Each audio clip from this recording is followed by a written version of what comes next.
Have you ever wondered whether you are performing nebulization correctly? A small mistake in patient positioning, nebulizer assembly, breathing technique, or medication preparation can affect the effectiveness of treatment.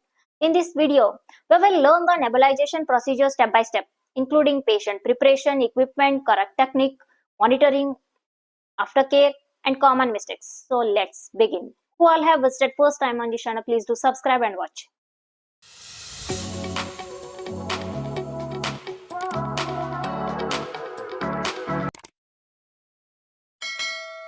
We'll see. First, what is nebulization? Here, nebulization is nothing but a converting liquid medication into a fine aerosol. Here, delivered directly into respiratory tract, administered through mouthpiece or face mask. Commonly used in respiratory conditions such as asthma and COPD.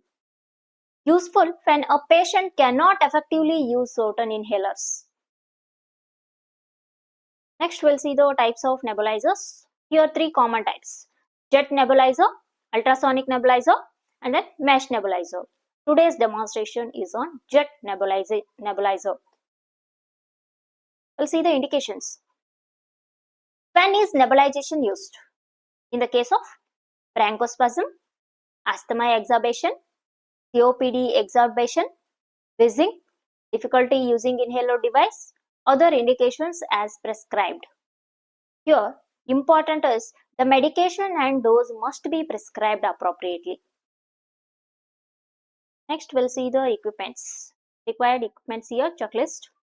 Nebulizer machine or compressor, nebulizer medication cup, prescribed medication, tubing, mouthpiece or face mask, sterile solution, diluent when prescribed, gloves, PPE, that is personal protective equipment as appropriate, and then tissue, gauze, kidney tray or waste container.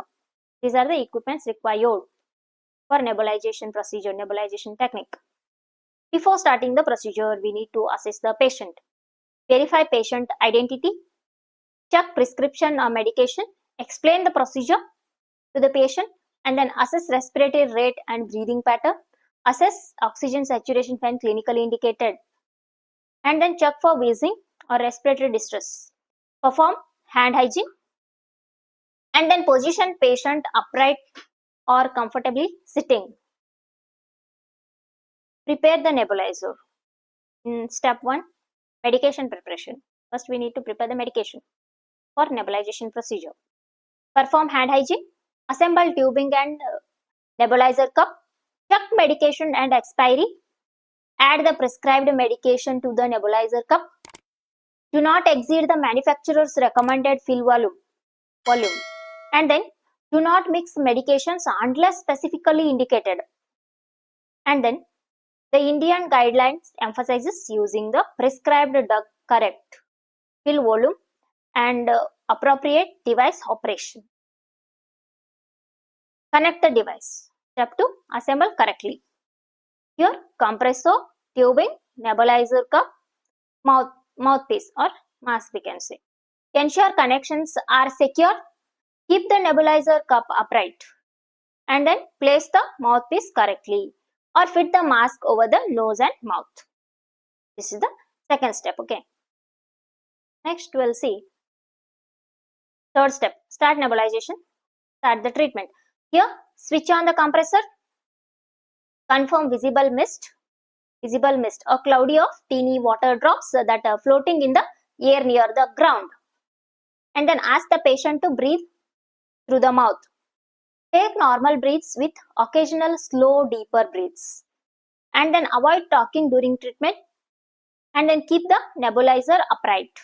For a jet nebulizer, standard guidance recommends upright positioning, normal breathing with occasional deeper breaths, and continuing until sputtering or the end of the treatment. This is the third step. During the procedure, we need to monitor the patient. We need to observe for increased breathlessness, tachycardia, palpitations, tremors, dizziness, chest discomfort, worsening respiratory distress, drug-specific adverse effects. If CVO deterioration occurs, stop. If the condition getting worse, we need to stop treatment and provide appropriate emergency management. When is nebulization complete? How do you know it's finished? Mist becomes minimal or stops. Nebulizer begins to sputter. Medication is essentially depleted. Switch off the compressor. Treatment duration varies by device and medication. The Indian guideline notes nebulizer may continue up to about 10 minutes or until sputtering, depending on the circumstances and device instructions. After nebulization, that is post-procedure care.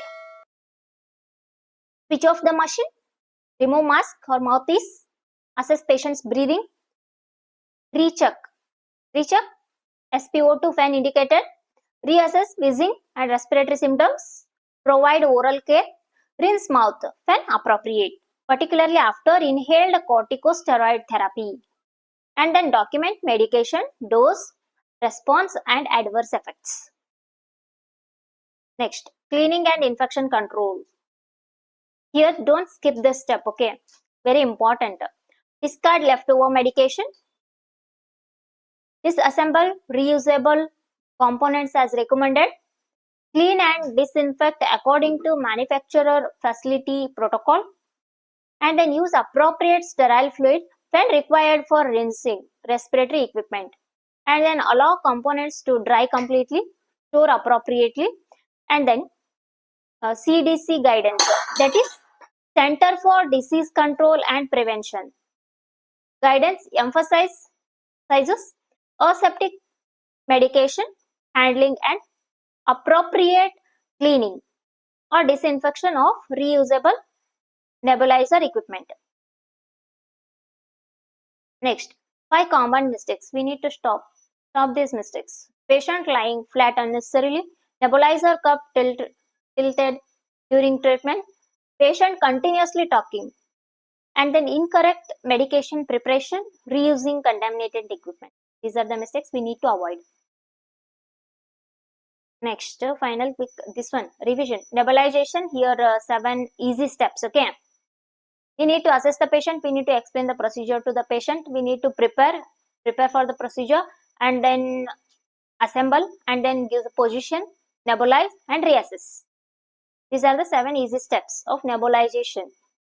And then here, correct technique is equal to better medication delivery and safer patient care.